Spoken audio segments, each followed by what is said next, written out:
Hello, welcome back to another video, everyone. On today's video, we are going to be doing a new build for a new keyboard.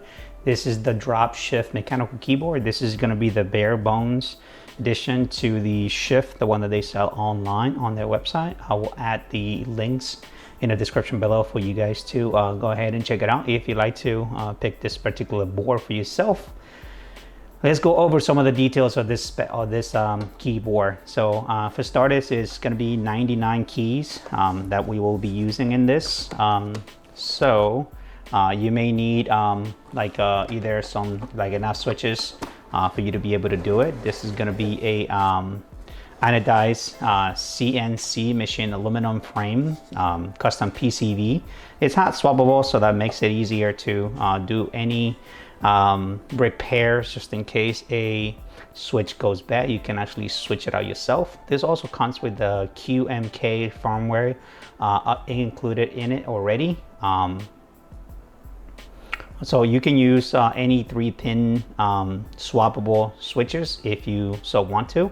It has dual USB Type-C for you to be able to route your cable just like the control does. It has one over here and it's another one on this other side on this one over here. Once the keyboard is fully built, its dimension is going to be 15.2 inches long, 5.5 inches wide, and about 1.7 inches tall with the keycaps included and the switches. So how about we take a look at the board itself. This is again crafted from aluminum. One of the things that I like about this, it's the weight of it. You know, it's pretty nice. It comes with some rubber feet on the bottom if you want to. It also has some magnetic rubber feet that you can include in here if you want to put them on it. It also comes with, let's put the board on the side for just now. Let's take a look at down here. Comes with the USB Type-C. So you don't even have to buy anything. This is the magnetic feet that I was telling you guys about. I will not be using these feet due to the fact that I like my keyboard to sit flush on my desk, so I don't have to worry about that. This is the keycap puller that they include. We're going to be using that later on because we will be switching some of the stuff. They also give you the basic, I will say, switch puller. I mean, it works, you know, so use it for what it's worth. So that's all that comes inside the box. Now for this particular board, we are going to be using some Kale switches.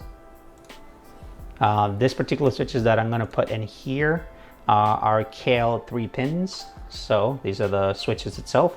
These are clickies, very clicky. I don't know if you can hear that. They're Cherry MX compatible, so if you want them. The lifespan of the switches is going to be about 70 million keystrokes, so that's pretty good.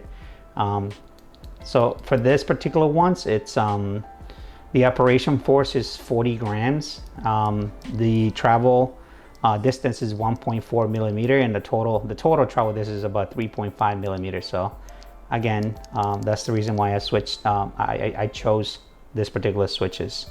I wanted something that was very noisy, so this one. I don't know if you can hear that.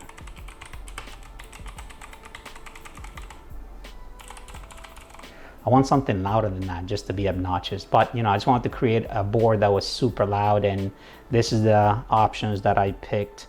I was gonna try to loop them, but after some research, I realized that you can't really loop the clicky types because this is what they are. You kind of like get rid of that, but it's not recommended to do some looping on this, right? So for this board, what we are going to be using is going to be 2 different types of keycap sets. These are both from Drop. Now, when I got these, they were buy one, get one free. Keep in mind that this retails at $110 each set. So The profile that we're using is the MT3 profile ABS plastic double shot.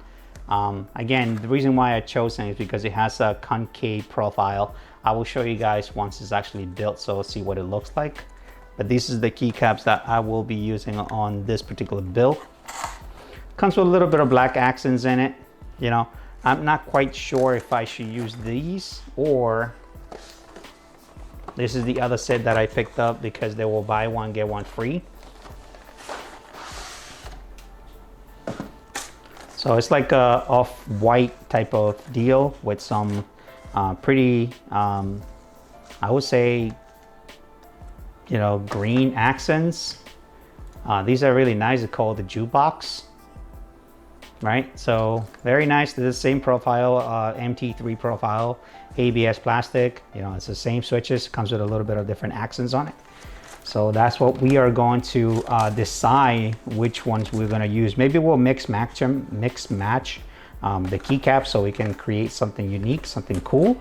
So those are the two sets that I have in mind of using. I'm not sure which one will I decide at the end of the build, and we'll see which one I decide to go with. So for now, guys, this is I'm just gonna start putting all the switches in it, and I don't know if I should use this ones too. This is GMK Pro switch keycaps. This is the Nebula version. This is retail for about 50 bucks. That's how much I paid for it when I got them. Keep in mind that these keycaps are $110 each. So, you know, if you can find them for a little bit cheaper, then go for it. This switches will run you about $35 for a pack of 110. So they're not that expensive, but they kills. So I guess we are going to start with the build and start putting the switches on this board. I realize that the board is upside down, by the way, just so you know. All right, so we're gonna start putting the switches on place. This is gonna take a little while, by the way, so most likely what I'm going to do, I will speed up the process of just putting the switches on it so you don't have to be here, you know, 30 minutes watching me just put in switch by switch.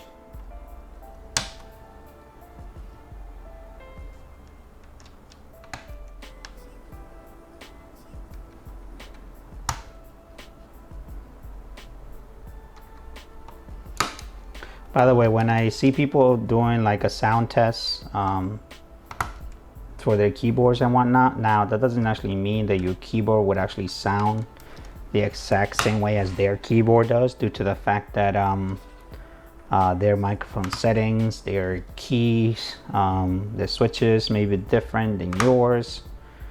It's cool to see, but when you're making a build, don't expect to your board to sound the same as somebody else's keyboard does, due to the fact that it will never sound the same.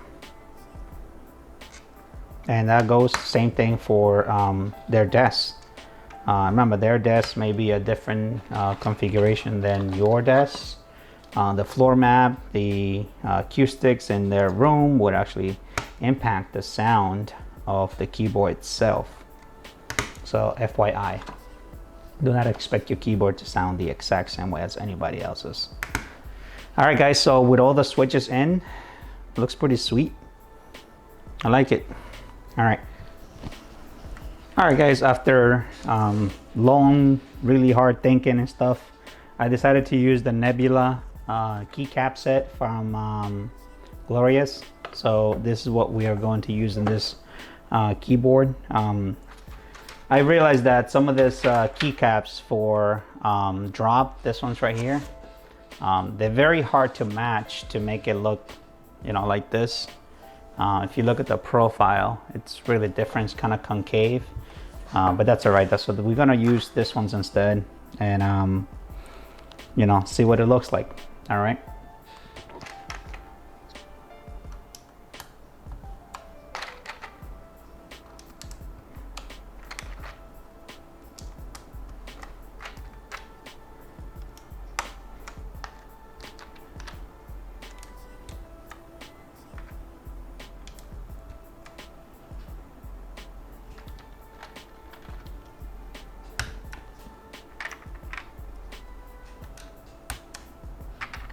stuff away.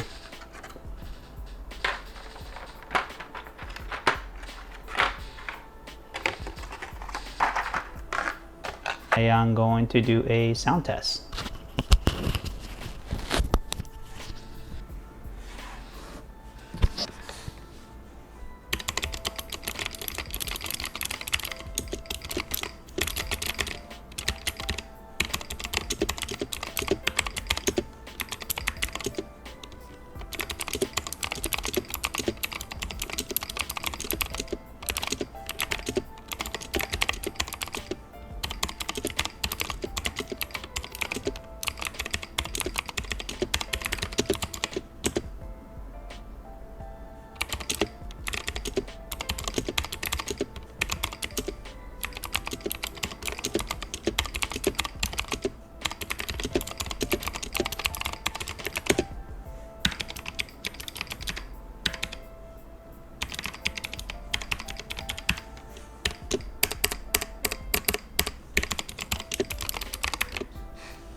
Anyway guys, so that is it for that sound test. If you want to get this board, I will add anything of the items that I use on this particular build in the description below, so you can actually pick them up for yourself. I really like this board. You know, it's just pretty good. I like the RGB on it. It's not too shabby. But yeah, it's nice. You know, it's a good keyboard. But anyway guys, until the next video, stay safe, be well. I'll see you on the next one. Peace.